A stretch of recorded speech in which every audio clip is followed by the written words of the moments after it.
Welcome to the Progressive Christian Bible Study. We are coming up on the 21st Sunday after Pentecost, and it's also All Saints Sunday this coming Sunday. And we're looking at the Beatitudes in Matthew's Gospel, Matthew chapter 5, verses 1 through 12. Before we get there, though, let's start with the first of the three P's, prayer. And this is an old Puritan prayer from a book called The Valley of Vision. Your grace, O God, cataracts from the heavens. By grace you imprint your law of love on our hearts. By grace you move our hearts toward faith. And by grace you help us rest in the truth that we are forgiven and free. Amen. The second P is perspective. And again, we're coming up on All Saints Sunday, also the 21st Sunday after Pentecost. And on All Saints Sunday, we always read the names of those who have passed away during the previous year. They could be church members, they could just be loved ones who are not affiliated with the church at all. But we add their names to a list and we read each name and ring a bell after we read each name aloud.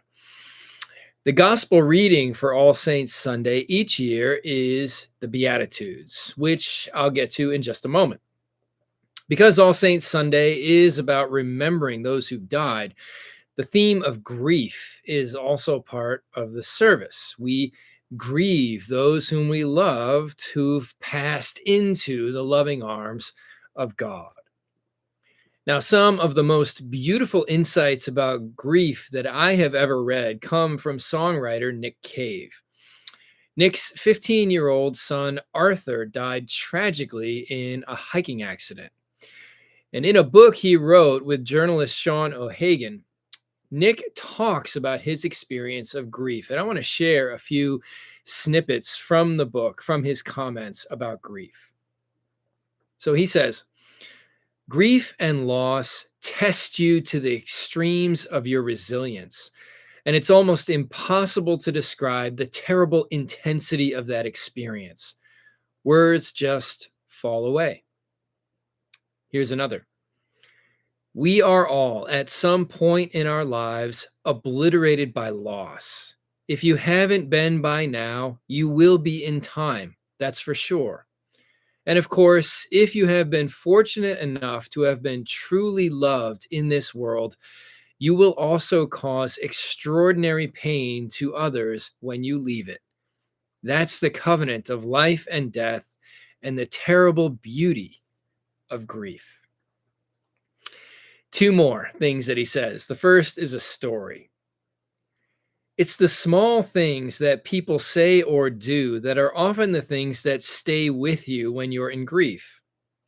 There's a vegetarian takeout place in my neighborhood called Infinity, where I would eat sometimes. I went there the first time I'd gone out in public after Arthur had died. There was a woman who worked there, and I was always friendly with her, just the normal pleasantries, and I liked her. I was standing in the queue, and she asked me what I wanted, and it felt a little strange because there was no acknowledgement of anything. She treated me like anyone else, matter-of-factly, professionally. She gave me my food, and I gave her the money, and as she gave me back my change, she squeezed my hand, purposefully. It was such a quiet act of kindness, the simplest and most artificial of gestures, but at the same time, it meant more than all that anybody had tried to tell me, because of the failure of language in the face of catastrophe. She wished the best for me in that moment. There was something truly moving to me about that simple, wordless act of compassion. And here's his final comment about grief.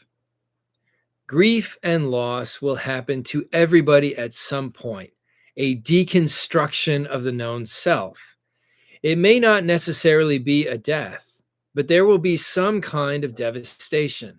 We see it happen to people all the time, a marriage breakdown, or a transgression that has a devastating effect on a person's life, or health issues, or a betrayal, or a public shaming, or a separation where someone loses their kids, or whatever it is. And it shatters them completely into a million pieces. And it seems like there is no coming back. It's over. But in time, they put themselves together piece by piece. And the thing is, when they do that, they often find that they are a different person, a changed, more complete, more realized, more clearly drawn person. It's to die in a way and then be reborn. Powerful statements, right? Authentic and human and emotional, and even at the end, hopeful. All Saints Sunday is a worship service dedicated to remembering loved ones who've passed away and also honoring the grief that lives within us and collectively offering healing compassion to each other. This all brings me to the third of the three pieces of scripture. And today we're looking at the Beatitudes in Matthew's gospel, where Jesus says in one of them, "Blessed are those who mourn." So this is Matthew chapter 5, verses 1 through 12. When Jesus saw the crowds, he went up the mountain, and after he sat down, his disciples came to him. Then he began to teach them and said, "Blessed are the poor in spirit, for theirs is the kingdom of heaven. Blessed are those who mourn, for they will be comforted. Blessed are the meek, for they will inherit the earth. Blessed are those who hunger and thirst for righteousness, for they will be filled. Blessed are the merciful, for they will receive mercy. Blessed are the pure in heart, for they will see God. Blessed are the peacemakers, for they will be called children of God. Blessed are those who are persecuted for righteousness' sake, for theirs is the kingdom of heaven. Blessed are you when people revile you and persecute you and utter all kinds of evil against you falsely on my account. Rejoice and be glad, for your reward is great in heaven. For in the same way they persecuted the prophets who were before you." Okay, there are two versions of the Beatitudes in the Gospels. The one that I just read from Matthew's Gospel, and then another one in Luke's Gospel. And the two versions differ a bit when it comes to wording, which I'll get to in just a moment. They also differ in terms of the setting in which Jesus speaks them. In Matthew's Gospel, Jesus teaches from a high place. It's called the Sermon on the Mount. But in Luke's gospel, he teaches from a level place. It's called the Sermon on the Plain. In Matthew's version, the Beatitudes, or lists of blessings, is the first part of the famous Sermon on the Mount. So in verse 1, Jesus ascends a mountain, he sits down, and he begins to teach. This is a deliberate echo of Moses in the Old Testament, who ascended Mount Horeb to receive the law from God. And a quick side note here, Matthew's entire gospel is divided up into 5 discourses of Jesus, which some people think is a deliberate attempt to mirror the first 5 books of the Bible. The first 5 books of the Bible are called the books of Moses. So in Matthew, Jesus models this portrayal of Moses. Matthew is depicting Jesus as a kind of Moses. Moses in the Old Testament receives the law. He's known as the lawgiver. But Jesus in Matthew's gospel also gives a law, so to speak, and it begins with the Beatitudes and the Sermon on the Mount. Now, the Beatitudes or blessings in Matthew's gospel have a neat structure, and they do differ a bit from those in Luke's gospel. Luke's structure is based on blessings and woes. So, blessed are you who are poor, woe to those of you who are rich. Matthew's version of the Beatitudes does not include the woes. But Matthew has 9 Beatitudes in verses 3 through 12, and they follow a very tight structure. So the first 4 Beatitudes begin with a word in Greek that begins with the Greek letter pi. So blessed are the poor in spirit, Blessed are those who mourn, blessed are the meek, and blessed are those who hunger and thirst for righteousness, or hunger and thirst for justice. It's an interesting bit of alliteration. Each one begins with a Greek word that begins with the letter P or pi. The fourth and eighth Beatitudes end with the word righteousness or justice. So blessed are those who hunger and thirst for justice, and blessed are those who are persecuted for the sake of justice.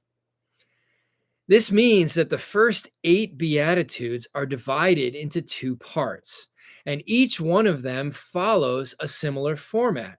A blessing is pronounced on a person or people. And each one of those blessings is in the third person. So blessed are those who. But the 9th Beatitude stands alone at the end, and it's the only one in the second person. So Jesus says, blessed are you when people revile and hate you. Something to keep in mind whenever we read the Gospels is that the Gospel writers were not just writing Gospels about Jesus to be read by generations and generations of Christians over the course of 2 millennia. They were writing to specific audiences in the late 1st century. So a shift in pronoun, like we see in the 9th Beatitude, from the third person to the second person, may be one of those clues that Matthew is addressing something specific that was impacting his audience, some kind of persecution or threat. Blessed are you, he says. Now, before getting into an interpretation of the Beatitudes, I want to note again that there are only 2 lists of Beatitudes in the New Testament Gospels. And they appear again in Matthew's Gospel and in Luke's Gospel, but not in either Mark or John. Now, this gets us into the murky waters of how the New Testament Gospels came to be in the form that we have them today. But without getting into too much detail at this point, there is general agreement among a majority of New Testament scholars that Matthew and Luke shared 2 sources when they wrote their Gospels, and they shared them independently of each other. So the first source they shared was the Gospel of Mark. And one way we know this is that most of Mark's Gospel is replicated in Matthew and Luke, which is pretty strong evidence that Matthew and Luke copied Mark, if not verbatim in every case, certainly in terms of general content. The other source that Matthew and Luke shared, again, independently of each other, was a lost collection of the sayings of Jesus. We don't have this gospel. We reconstruct it from Matthew and Luke. So scholars call this lost gospel the saying source, or one letter, Q, which comes from the German word Quelle, which means source. And we're pretty confident about this use of Q by Matthew and Luke because these 2 gospels often share identical material, even at times verbatim material that is not in Mark's gospel. And a way to explain this similarity is that they shared another source. So the Beatitudes were likely in Q, which explains why they appear in Matthew and Luke, but not in Mark and John. Now, to the interpretation of the Beatitudes. In Christian history, the Beatitudes have tended to be interpreted in one of at least 2 ways. The more ancient way to interpret them, going back at least to the 4th century in a writer named Gregory of Nyssa, is to interpret them as guidelines for how people should be, sort of like ethical exhortations. So be poor in spirit, be meek and humble, be a peacemaker, be prayerful in the midst of conflict, etc., etc. But the interpretation I prefer is more recent, and it began to emerge about a century ago in the writings of Swiss theologian Karl Barth. And it's to see the Beatitudes as words of grace. Namely, people are pronounced blessed who are in particular situations. A Lutheran minister named Nadia Bolz-Weber has pointed out that the Beatitudes are prescriptive. That is, by pronouncing people blessed, the poor in spirit, the meek, the peacemakers, the persecuted, the pure in heart, etc., by pronouncing people blessed, a blessing is conferred to them. In other words, the Beatitudes are naming people who need a blessing. So here's what Nadia Bolz-Weber writes. She says, the Beatitudes are all about Jesus' lavish blessing of the people the world doesn't have much time for. People in pain, people who work for peace instead of profit, people who exercise mercy instead of vengeance, people who hunger and thirst for justice. Maybe Jesus, she writes, was simply blessing the ones around him who didn't otherwise receive a blessing, who had come to believe that for them, blessing would never be in the cards. Now, if she's right, and I think she is, then Jesus is naming people who are often overlooked, those who suffer, those who are grieving, those who are humble, those who labor for peace and hunger and thirst for justice. And in naming them, Jesus is conferring a blessing upon them. Or to put that differently, Jesus was naming as saints. We're coming up on All Saints Sunday. Jesus was naming as saints, naming as blessed, those who would never see themselves as either saints or as blessed. So now the question gets turned back to us.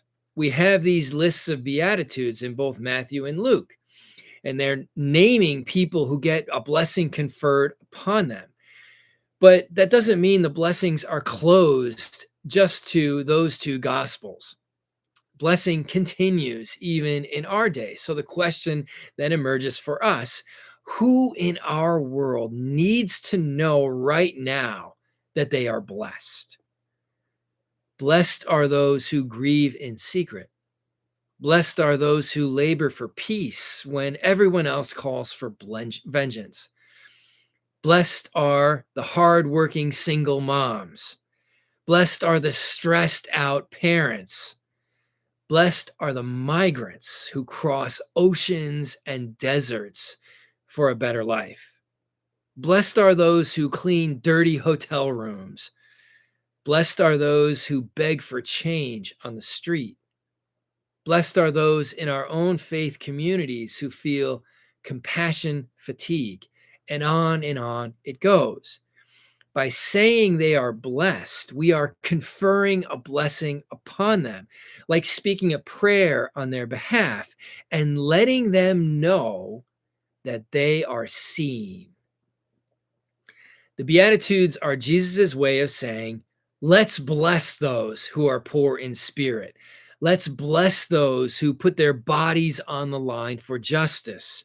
Let's bless the peacemakers and the merciful and the pure in heart. Let's bless those in our community who are mourning. Let's bless those who are grieving.